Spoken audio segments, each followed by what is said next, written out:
বালুর সাথে হাত মিলিয়ে নিজেরাই টাকা হজম করে ফেলেছে। জানি না কতটুকু ওদের পেটের ভিতর থেকে এই টাকাগুলো বের করে আনা সম্ভব হবে, তবে আমরা আমাদের হাতকে তৈরি করছি পেটে ঢুকানোর জন্য।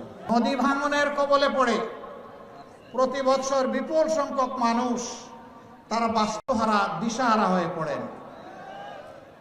এর সাথে মানুষের কপাল কিসমত জড়িত।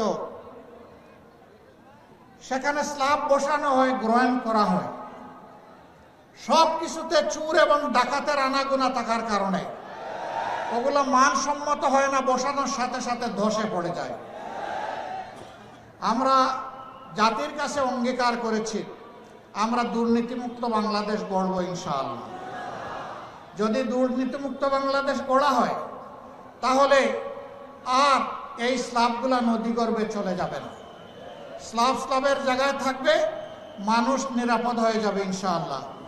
দুনিয়ার বহু দেশে এই নদীগুলা সম্পদ, এর নাব্যতা, খরস্রোতা মেনটেন করার কারণে মাটি উর্বর হয়, মৎস্য সম্পদ তৈরি হয়, নেভিগেশন বা নৌপথে চলাচল সহজ হয় এবং স্বল্প খরচে হয়।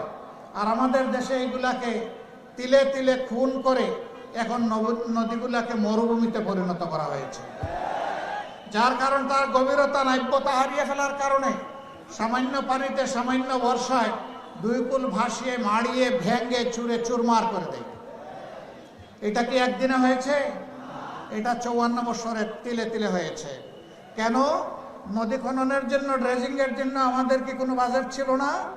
সব বাজেট ছিল। সেই বাজেটগুলা বালু খেকরা খেয়ে ফেলেছে।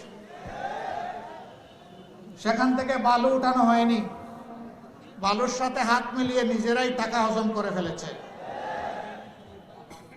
জানি না কতটুকু ওদের পেটের ভিতর থেকে এই টাকাগুলো বের করে আনা সম্ভব হবে, তবে আমরা আমাদের হাতকে তৈরি করছি পেটে ঢুকানোর জন্য।